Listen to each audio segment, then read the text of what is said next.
Place au Club de la Bourse et nos deux invités, Benjamin Louvet, associé gérant chez Prime Finance, et François Mallet, qui est responsable des marchés d'actions chez Kepler Chevreux. Il y a eu un choc, messieurs, la semaine dernière, avec ces dépréciations successives du yuan. Quelles leçons en tirer? Est-ce que c'est le début d'une guerre des devises? Quelles peuvent être les répercussions de cet acte que personne n'attendait de la part des autorités chinoises? Oui, alors c'est peut-être le fait qu'on l'attendait pas, mais paradoxalement, on a quand même des chiffres de ralentissement de l'économie chinoise assez forts depuis le début de l'année. On savait que les chiffres officiels sont relativement peu fiables, dans la mesure où d'un côté, vous avez les chiffres officiels de la croissance qui montraient toujours autour de 7, 7,5, et en même temps, tous les indicateurs qui allaient dans l'autre sens. Donc on se doutait bien qu'il y avait une différence entre les deux qui devait se justifier par le fait que la croissance était certainement moins forte. Donc j'ai envie de dire que quelque part, la conséquence, ça a été une réaction au niveau des changes. Le problème de fond, c'est quand même comment faire que cette économie chinoise reprenne le chemin de la croissance à un moment ou à un autre. L'échange, c'est un point, mais c'est pas le point le plus important aujourd'hui. Ce qui me paraît moins rassurant, sans être un spécialiste de la Chine, loin de là, c'est on a quand même un gouvernement qui est très centralisé et qui, a priori, quand il prend des décisions, sont suivis au niveau du pays. Donc je pense qu'ils ont les moyens, ils ont en plus des moyens financiers très importants, de refaire partir la machine. Donc je ne suis pas tellement inquiet sur ces niveaux de change et sur, après tout, c'est un moyen, mais ce n'est pas le moyen en tant que tel de faire repartir l'économie chinoise. Je suis un peu plus confiant sur de nouvelles mesures de relance que pourrait prendre le gouvernement chinois. Je pense que c'est ça qui pourrait être paradoxalement l'indicateur plus positif pour les marchés. C'est peut-être ce que les marchés attendent aujourd'hui. Alors, ce qui inquiète aussi, c'est ça inquiète aussi les marchés pétroliers. On l'a dit, Benjamin Louvet, le pétrole est à des plus bas en 6 ans, je crois, sur le marché américain, sous les $42 le baril. C'est lié à une demande chinoise qui ne peut que s'affaiblir, ou il y a d'autres choses aussi? Alors, il y a plusieurs choses. D'abord, pour revenir sur la Chine, je crois qu'il faut quand même garder en tête que si jamais on était dans un marché normal, avec fixation des prix par le marché, le yuan aurait commencé à baisser il y a déjà quelques temps, et peut-être davantage que la baisse qu'on a connue la semaine dernière, puisque l'économie chinoise avait ralenti, ce qui justifiait une baisse de la monnaie. Alors maintenant, cette baisse de la monnaie arrive finalement pas à un très bon moment pour les marchés, effectivement, parce que ça peut avoir des conséquences assez déflationnistes. Et ça vient s'ajouter... On dit que la Chine exporte sa déflation. Il n'y a pas de déflation en Chine, mais sa désinflation. Exactement. Qui se traduirait en déflation dans le reste du monde. Exactement. Ça, c'est la première chose. Et la deuxième chose, c'est que ça viendrait se cumuler avec un autre problème, celui que vous évoquiez, qui est celui de la baisse des prix du pétrole, qui ont un effet extrêmement déflationniste, ce qui pourrait venir perturber la politique monétaire des Américains et notamment le cycle de remontée des taux. On en reparlera sans doute après. Pour ce qui est du pétrole, on est dans une situation qui est relativement complexe. De façon relativement simple, les prix du pétrole baissent aujourd'hui parce que on a plus d'offres que de demandes. Et à un niveau tel qu'on n'a jamais connu autant d'écart, puisqu'on a une production qui dépasse la demande d'à peu près 3 millions de barils par jour. Je rappelle que la consommation mondiale de pétrole est grosso modo, on va dire, de 90 à 95 millions de barils par jour. On produit aujourd'hui 3 millions de barils de plus que ce qu'on consomme. Ajoutez à cela deux choses. La guerre, entre guillemets, que se mène à distance l'Arabie Saoudite et les pétroliers de schiste américains. Je rappelle que en novembre, lors de la dernière réunion de l'OPEP, l'Arabie Saoudite et l'OPEP ont décidé de ne pas baisser leur production pétrolière de façon à mettre à genoux les pétroliers de schiste et à regagner des parts de marché. Ils sont à fond dans cette logique et aujourd'hui, l'essentiel de la croissance de l'offre de pétrole dans le monde ne vient pas des États-Unis, mais vient essentiellement des pays de l'OPEP, qui ont nettement accru leur production. Donc ils sont à fond dans cette optique-là. La deuxième chose, c'est qu'on a eu des négociations entre les gouvernements occidentaux et l'Iran, qui donne au marché la perspective que l'Iran revienne sur le marché. Alors, on sait que cette perspective n'est pas avant au moins la mi-2016. Maintenant, l'Iran avait constitué des stocks de pétrole qui étaient des stocks flottants qu'on estime aujourd'hui à peu près 50 millions de barils, et ces stocks sont en train petit à petit de revenir sur le marché. Ils reviennent déjà. Ils ont commencé à revenir puisque ces stocks-là effectivement sont immédiatement disponibles. On estime qu'il y a déjà 2 millions de barils à peu près qui ont quitté les ports iraniens pour aller trouver des clients à travers le monde.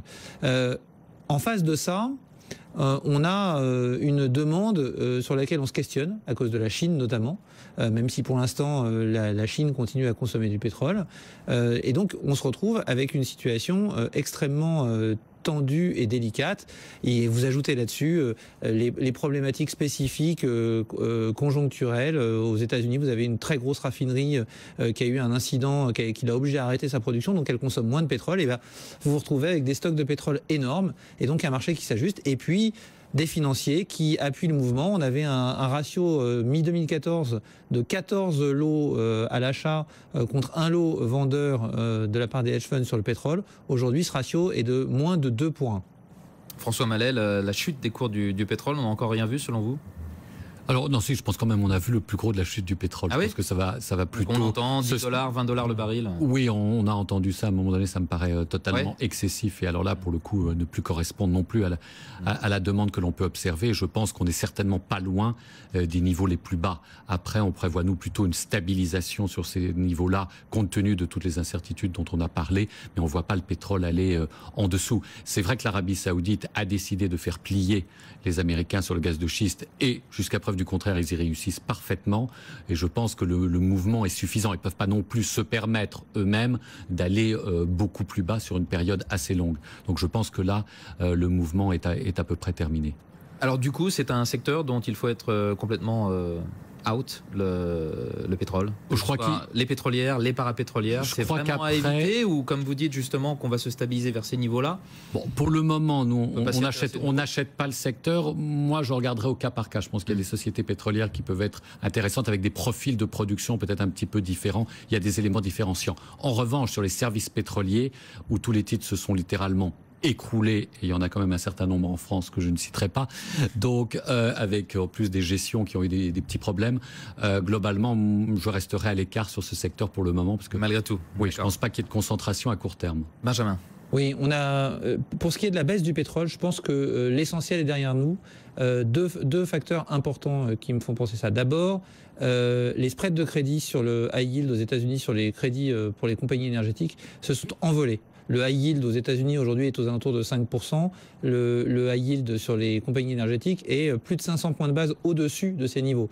Donc on l'a bien vu d'ailleurs, les compagnies de pétrole de schiste ont arrêté d'aller sur ce marché et se tournent maintenant vers le private equity, qui est la dernière étape. Ensuite, on a un deuxième élément qui nous fait penser que l'Arabie Saoudite est vraiment en train de gagner son pari contre les pétroles de schiste.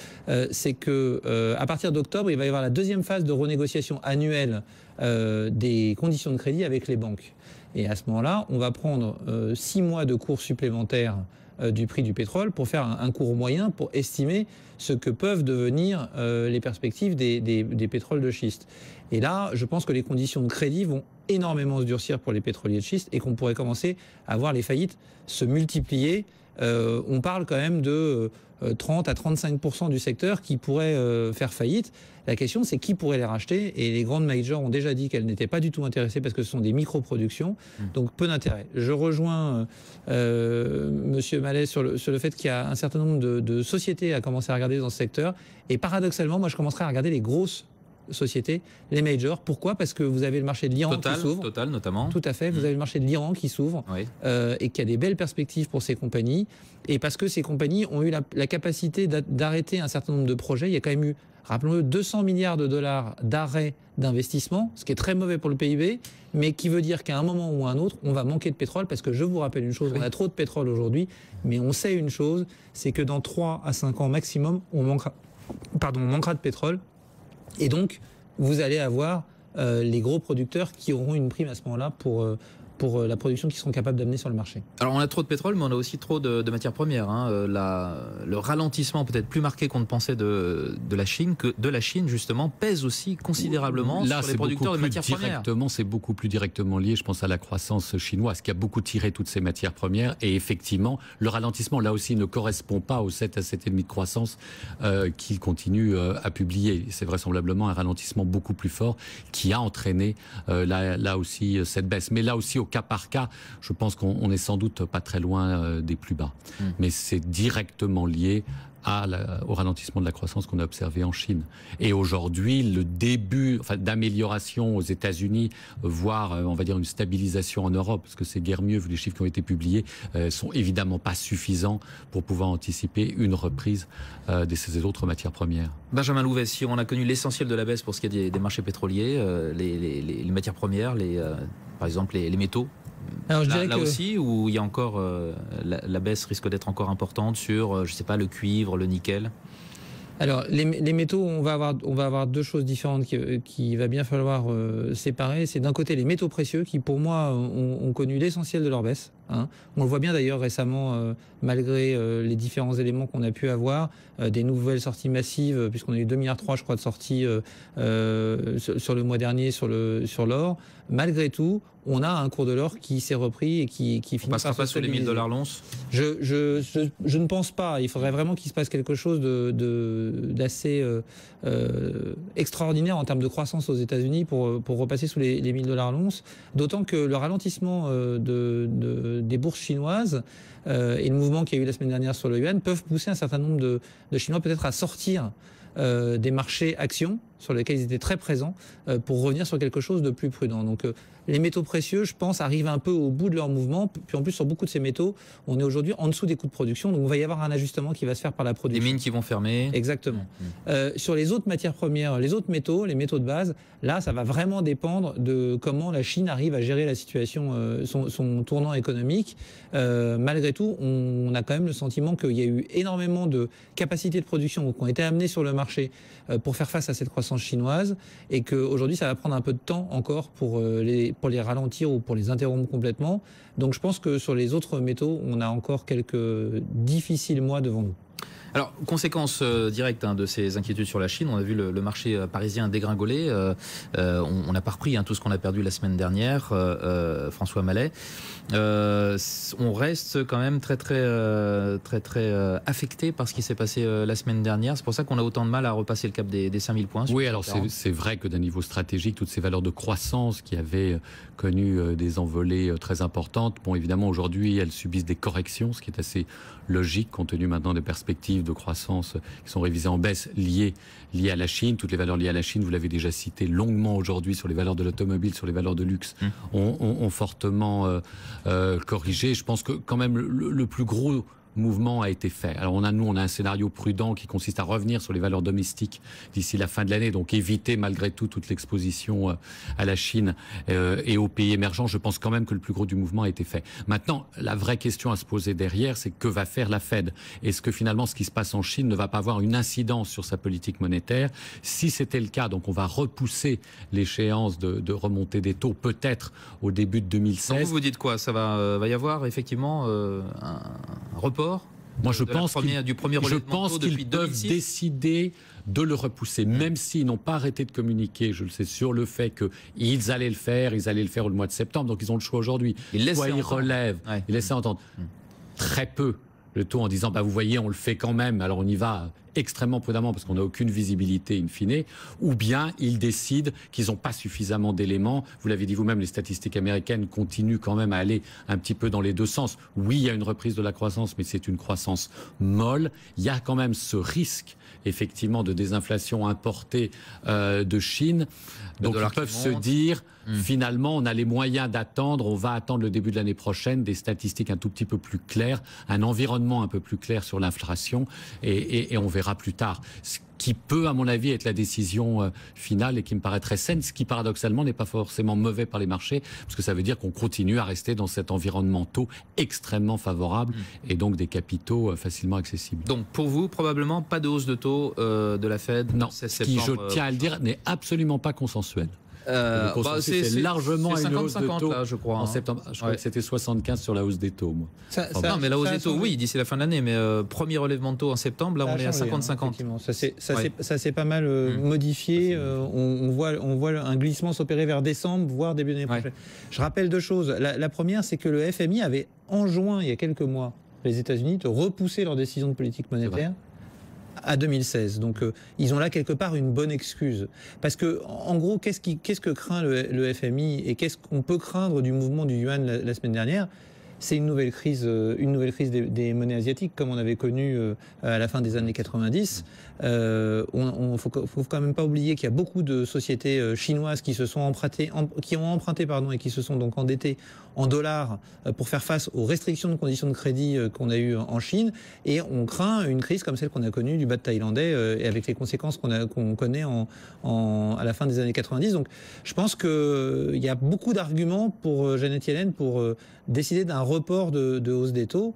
Le problème qui peut se poser, c'est qu'à force de repousser, est-ce que la crédibilité de la Fed va pas être entamée si à un moment ou à un autre, ils sont obligés, même à la limite, de se retrouver dans l'autre sens, peut-être même de relancer un QE.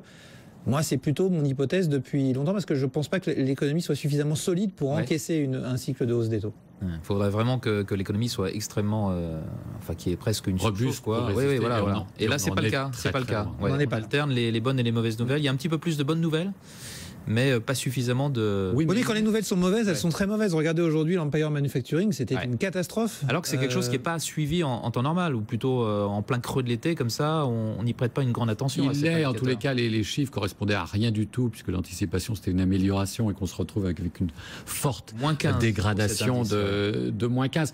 Par ailleurs, quand on regarde les chiffres du chômage, oui, continue à s'améliorer, mais très honnêtement, si on regardait le cycle, c'est pas à 270 000 inscriptions au chômage qu'on devrait être, c'est à 240, voire moins. Donc, quelque part, on n'a pas une reprise forte du tout et ils ne peuvent pas se permettre de secousses trop fortes. Très bien, messieurs, je vous interromps parce qu'il est 17h30, c'est l'heure du fixing. On se retrouvera on reprendra le fil de cette conversation juste après le fixing, 17h30 sur BFM Business.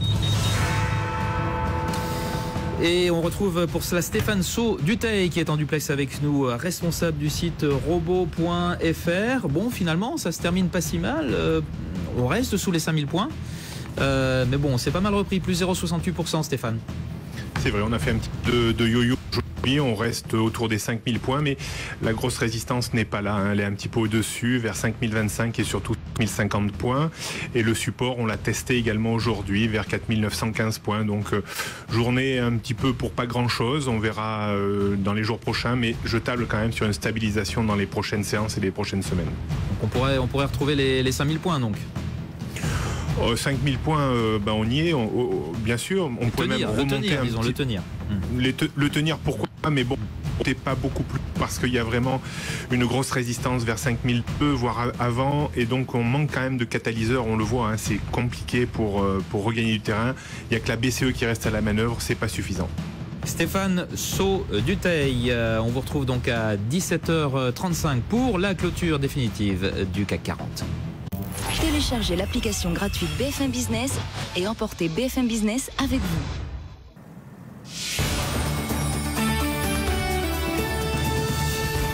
Mais avant cela, on retrouve Anne-Sophie Balbir pour un nouveau point de l'actualité.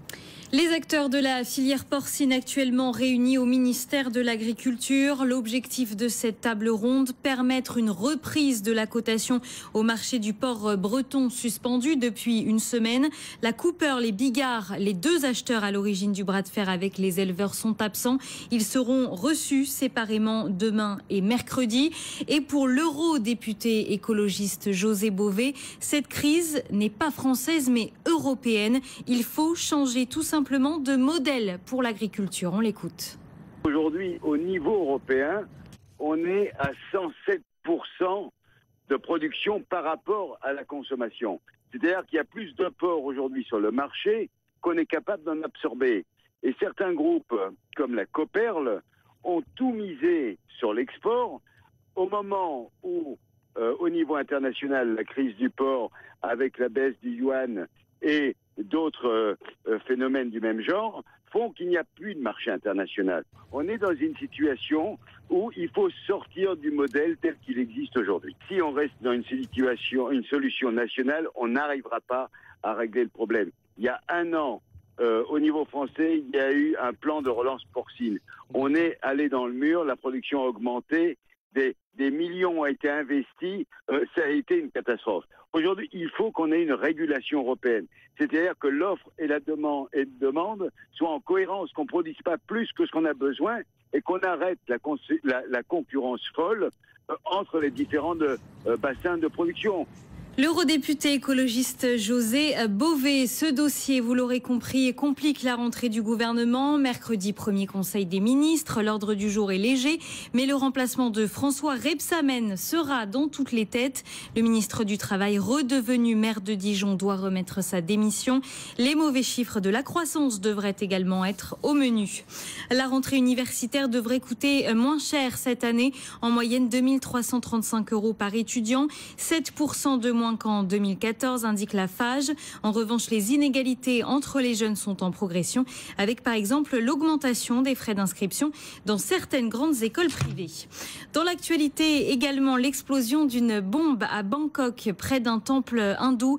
L'engin était accroché sur une moto. Selon le dernier bilan de la police, au moins 16 personnes ont été tuées. 2 étrangers, un Chinois et un Philippin figurent parmi les victimes. L'attaque n'a toujours pas été revendiquée. Un nouvel épisode mercredi dans le dossier grec. Le Bundestag allemand doit se prononcer sur le 3e plan d'aide à la Grèce. Plan validé vendredi par les ministres des Finances de la zone euro. 13 milliards d'euros vont être versés d'ici au 20 août, date d'un remboursement à la BCE. Le reste sera attribué en fonction des réformes mises en place. C'est l'une des conséquences de la catastrophe industrielle de Tianjin. Les livraisons de voitures de Renault en Chine pourraient diminuer ce mois-ci et en septembre. 1500 véhicules importés par le constructeur ont été détruits dans l'explosion survenue mercredi dernier.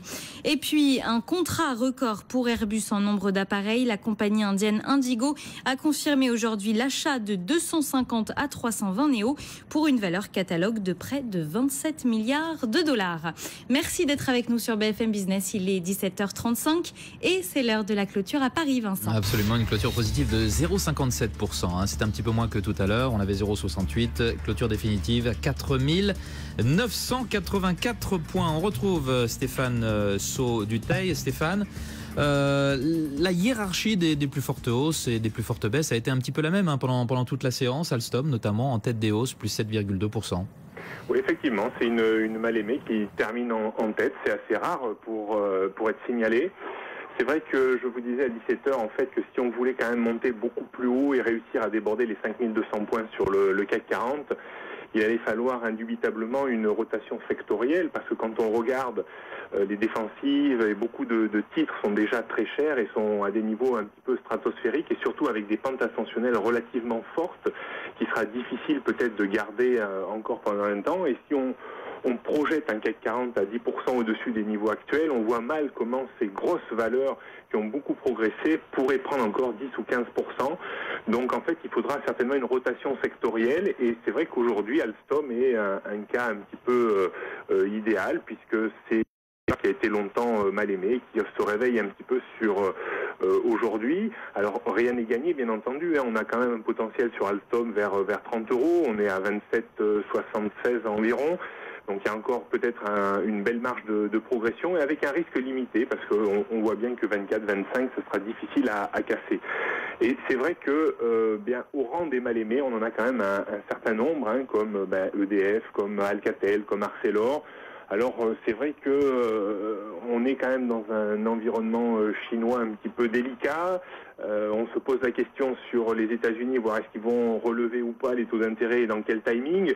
Donc c'est vrai qu'on n'est pas forcément enclin à aller sur ces valeurs pour le moment, mais je pense qu'à un moment ou à un autre, les investisseurs finiront par revenir un peu sur ces valeurs. Alors pourquoi pas dès maintenant réserver quelques lignes sur ces valeurs un petit peu malmenées. Alors j'entendais vos interlocuteurs tout à l'heure, vous inviter sur le plateau, dire qu'ils pensaient peut-être que le relèvement des taux se ferait plus tard dans l'année. On le voit bien, hein, au niveau des valeurs américaines et des cours des marchés américains. À chaque fois qu'on a des mauvaises nouvelles ou des bonnes nouvelles, des mauvaises nouvelles sur le front macroéconomique, et on voit les marchés se redresser. Donc je pense qu'il y a un petit espoir au niveau des investisseurs américains, effectivement, que le relèvement de taux se fasse un petit peu plus tard dans l'année. Mais attention, hein, si on devait trouver vraiment le timing, et si les taux devaient monter dès septembre, il faudrait faire très attention parce que historiquement, on a toujours eu une baisse d'au moins une dizaine de pourcents à chaque fois qu'on a réengagé une hausse des taux d'intérêt. Donc le danger vient peut-être effectivement d'une future hausse de taux sur les marchés américains qui pourrait éventuellement encore contaminer un petit peu l'Europe. Donc rien n'est simple, en plus avec la Chine bien entendu qui inquiète toujours et qui graphiquement a encore des potentiels de baisse. Donc on voit mal dans ces conditions comment le CAC 40 pourrait vraiment déborder les 5200 points à très court terme. Donc c'est pour ça que je mise vraiment sur une stabilisation entre 4008 et 5002. Pourquoi pas en dessous de 4008 parce qu'il y a quand même la Banque Centrale Européenne qui reste à la manœuvre et qui injecte quand même des liquidités pour soutenir un petit peu les actions.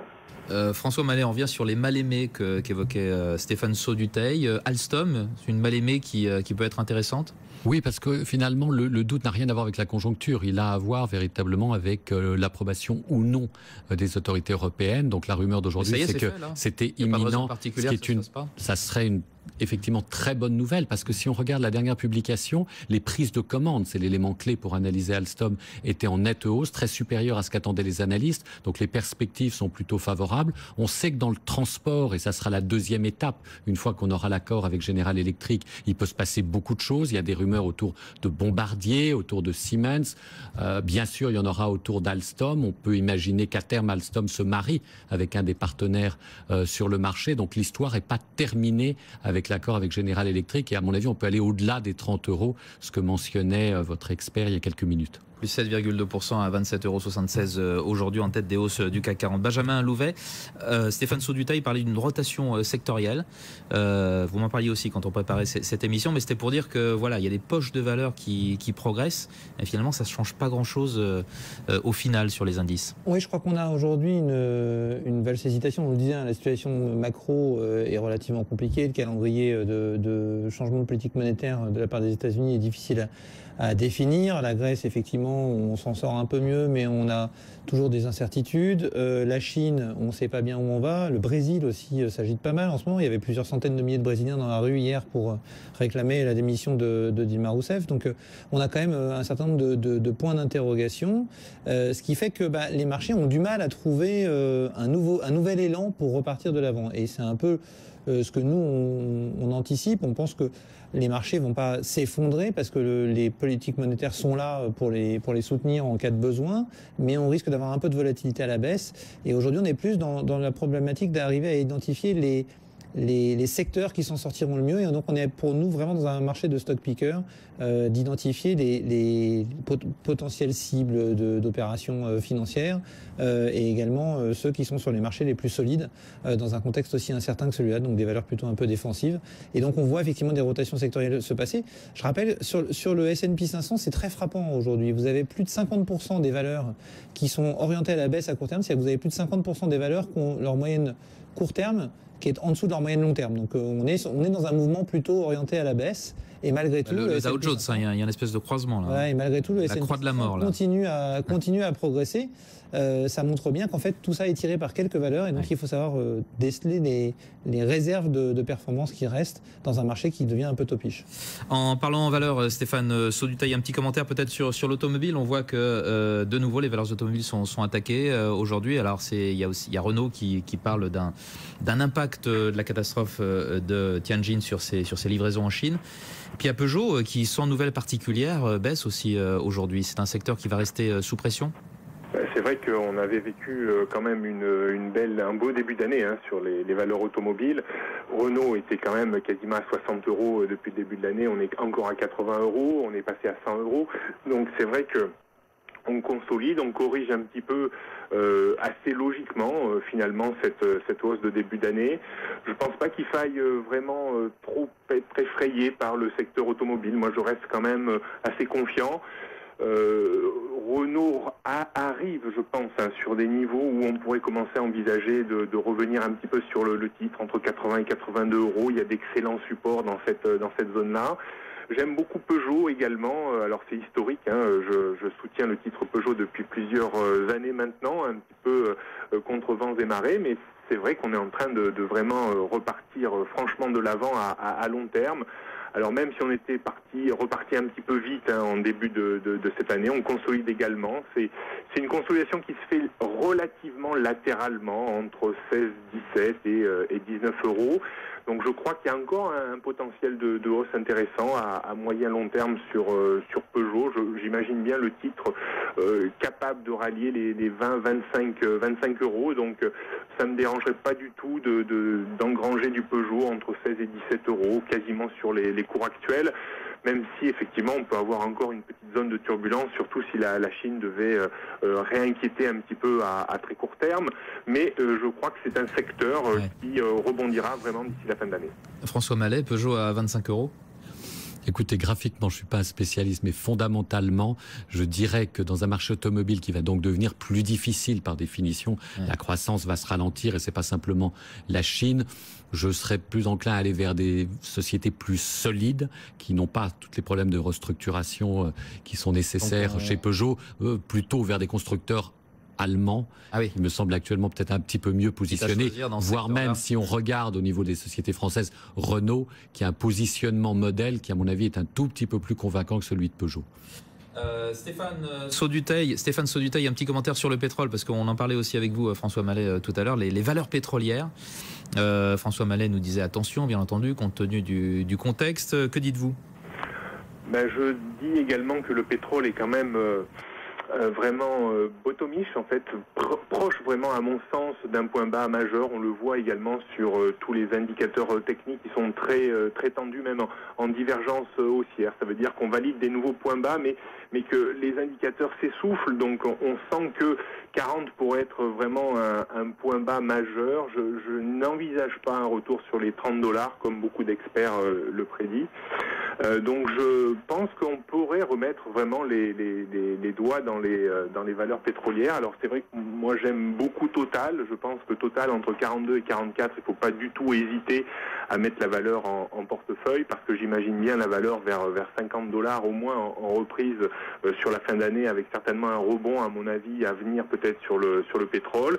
Et comme je le dis aussi beaucoup sur votre antenne depuis quelques semaines, il y a des tickets un petit peu de loto, comme CGG ou Morel et Prom, pour viser vraiment peut-être une petite reprise du pétrole en fin d'année, où là on pourrait avoir effectivement des reprises de 20 à 30% sur ces valeurs, parce qu'elles ont été vraiment énormément massacrées depuis quelque temps.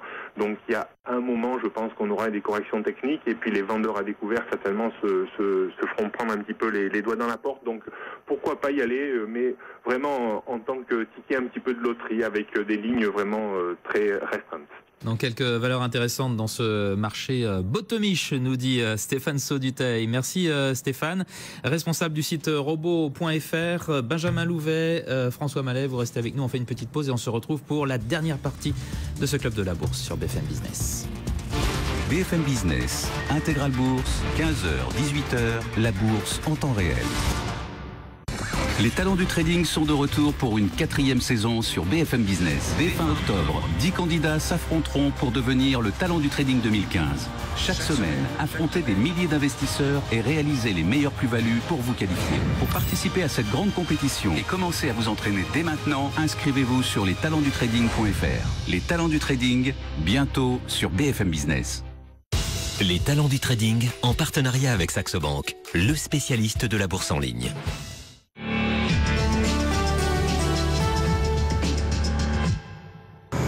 Réflexe.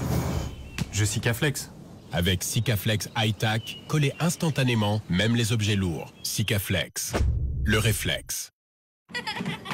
Stéphanie doit partir vivre en province. Ça fait 6 mois qu'elle a confié la vente de sa maison à des agences et toujours rien. Avec Guy Hockey, si votre bien n'est pas vendu en 90 jours, bénéficiez d'une remise sur nos honoraires pouvant atteindre 100%. C'est ça, l'immobilier garanti Guy Hockey.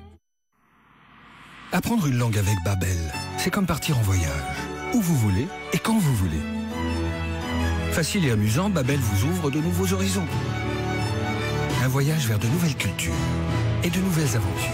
Alors qu'attendez-vous? Téléchargez dès maintenant l'application Babel ou rendez-vous directement sur babel.com.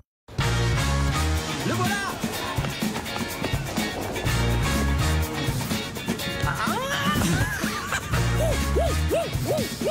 Avec liligo.com, vous êtes sûr d'attraper le bon vol. Liligo.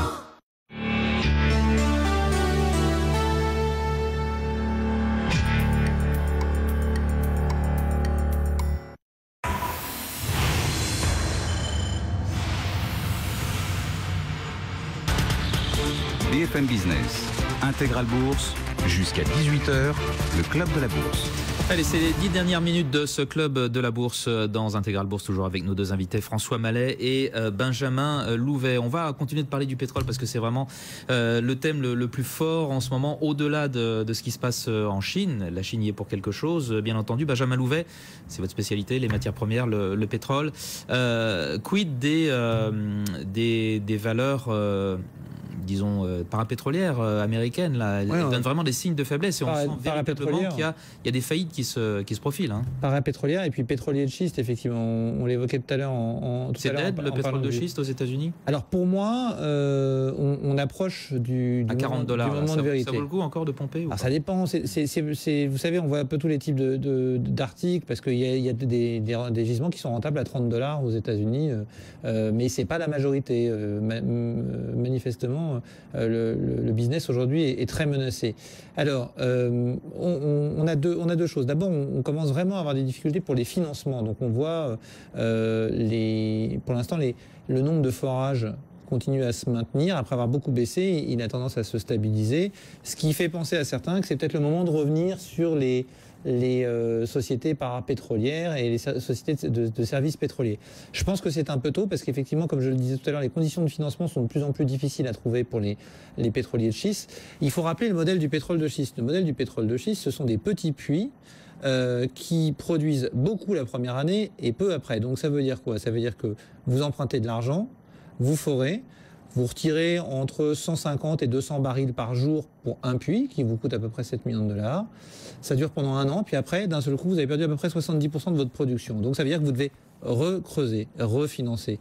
Et si les taux d'intérêt remontent et que les conditions de financement sont de plus en plus difficiles à trouver, vous arrivez dans un corner et vous devez trouver d'autres solutions. Donc les solutions vers lesquelles se tournent aujourd'hui les pétroliers de schiste, c'est le private equity. On a vu Samsung Resources se mettre sous la protection de la loi sur les faillites. Enfin, pas encore, mais ils sont en route pour le faire. Ils ont annoncé qu'ils ne paieraient pas leur échéance qu'ils devaient aujourd'hui. Ils sont en train d'envisager une restructuration de dette. KKR avait payé ça $7,5 milliards en 2011, hein, donc on ne parle pas d'un petit acteur. Ça vaudrait quoi maintenant C'est-à-dire que là, ils vont se retrouver avec la totalité du capital en échange contre, je crois, $450 millions de dettes supplémentaires. Donc, on a vraiment une boîte qui est très touchée.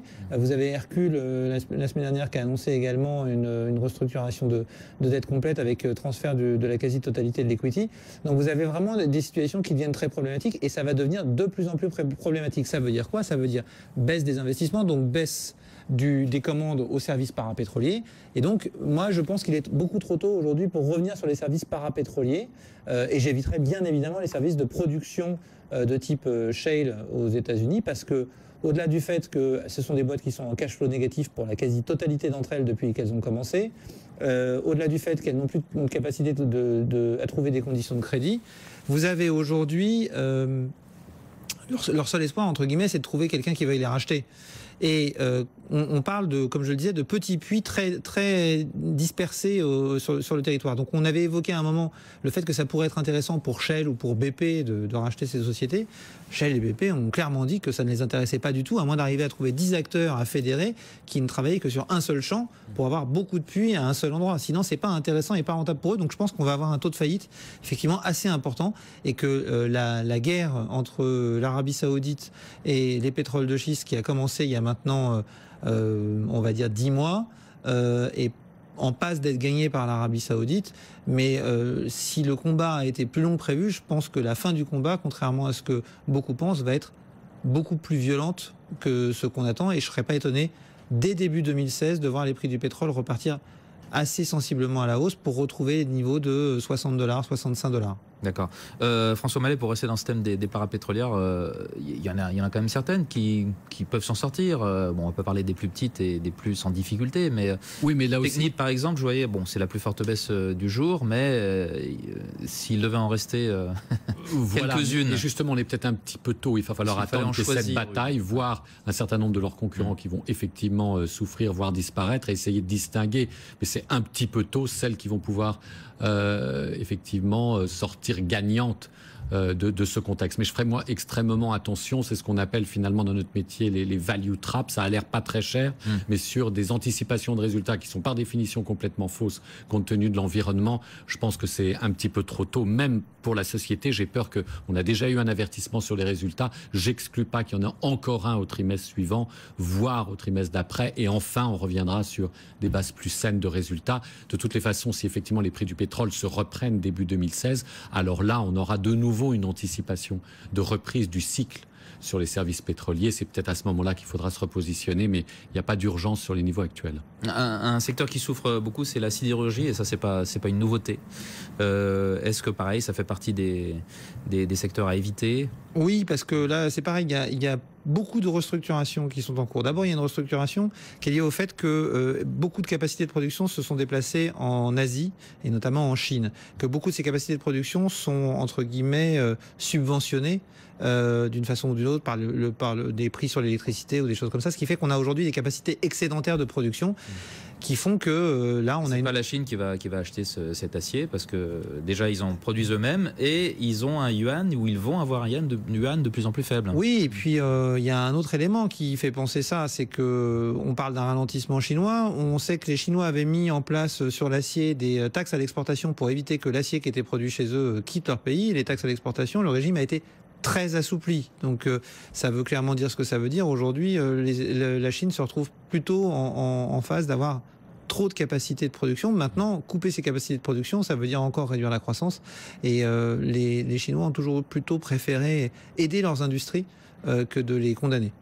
On va passer à vos convictions, François Mallet. Dans ce contexte-là, bon, les valeurs domestiques, mais c'est quoi les valeurs domestiques? Finalement, dans les valeurs domestiques, ils ne dépendent pas du tout de l'international. Il y a certaines valeurs quand même de construction qui ont eu tendance. On a touché un point bas. Alors, on ne va pas se retrouver sur des niveaux de croissance très forts, mais on l'a vu au niveau des mises en chantier. On a quand même des signes de reprise au niveau des permis de construire aussi. Une valeur comme Saint-Gobain, où le marché n'anticipe pas du tout justement de reprise, et notamment au niveau français, qui représente quand même 27% de leur activité, ça peut être un des moyens de jouer cette reprise. En tous les cas, ça n'a pas été joué par le marché.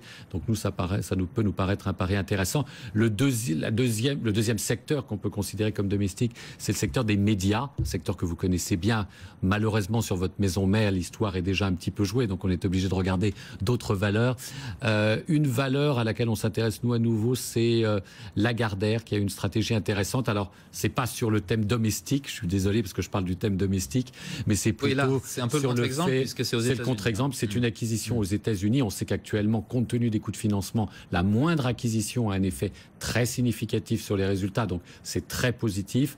Et puis, ils se positionnent maintenant comme le deuxième, puisqu'ils ont racheté une chaîne de distribution Paradise dans les aéroports. Donc, finalement, ils se retrouvent deuxième aux États-Unis derrière le leader mondial qui est Dufry. Et ça paraît aller là aussi dans le bon sens. Et ils apparaissent maintenant sur des activités qui sont rentables. On a beaucoup posé de questions sur la stratégie de Lagardère, notamment dans le sport, qu'on n'avait pas très bien comprise. Aujourd'hui, on la comprend mieux, c'est clair. Non, on la comprend pas mieux. Mais l'activité sport est de plus en plus diluée au niveau du groupe. Et justement, ils se ressentent sur des activités qu'on comprend mieux et qui sont rentables. Et puis, autre chose aussi, on parlait du luxe, comme l'automobile a beaucoup souffert ces derniers jours de ralentissement chinois, mais il y a un contre-exemple. Il y a un contre-exemple, c'est effectivement la valeur Hermès qu'on le recommande à l'achat, puisque aujourd'hui, le problème d'Hermès, c'est pas un problème de demande, c'est un problème d'offre. C'est quand même un cas rarissime, c'est du vrai luxe. Aujourd'hui, le problème, c'est de pouvoir produire suffisamment pour répondre à la demande. Donc, compte tenu de la correction qu'a subi le titre, comme le reste du secteur, bien sûr, ça nous semble vraiment une opportunité. Ils ne sont pas prêts de fermer des boutiques en Asie, à Hong Kong ou ailleurs? Non, ils n'en ont pas assez. Au contraire, ils n'en ont pas assez. Benjamin Louvet, un petit mot de conclusion, d'une façon générale, sur les marchés actions, confiants? Confiant, je pense que la rentrée va apporter beaucoup de questions. On pourrait avoir de la volatilité. Maintenant, je pense que les banques centrales ont encore un peu de marge de manœuvre devant elles et ont encore les moyens de soutenir les marchés pour quelques temps. Donc, on a plutôt des perspectives qui restent correctes pour les quelques mois à venir. L'avenir sera plus difficile. J'en avais déjà parlé sur ce plateau. Il y a une réminiscence de la crise de 37 qui est très intéressante à étudier, avec un cycle de remontée des taux aux États-Unis qui s'était mal terminé. La tâche n'est pas facile pour la Fed. Donc ça va aller mal, mais pas tout de suite. Ça va être compliqué, mais pas tout de suite. François Mallet, toujours optimiste, vous, malgré tout? Je reste en général plutôt optimiste, mais cet environnement effectivement taux et de capitaux et d'accès aux capitaux qui va rester facile grâce aux banques centrales, c'est plutôt un marché qui est favorable au marché actions, si on compare notamment au marché obligataire. Et je pense qu'on va rester dans cet environnement à un moment où je ne pense pas que les résultats des entreprises en tant que telles vont vraiment décevoir, compte tenu des anticipations des analystes qui sont relativement prudentes sur la fin de l'année et sur les débuts de 2016. Très bien, ce sera le mot de la fin. Merci beaucoup François Mallet, responsable des marchés d'actions chez Kepler Chevreux, et Benjamin Louvet, associé gérant chez Prime Finance. Merci d'avoir été nos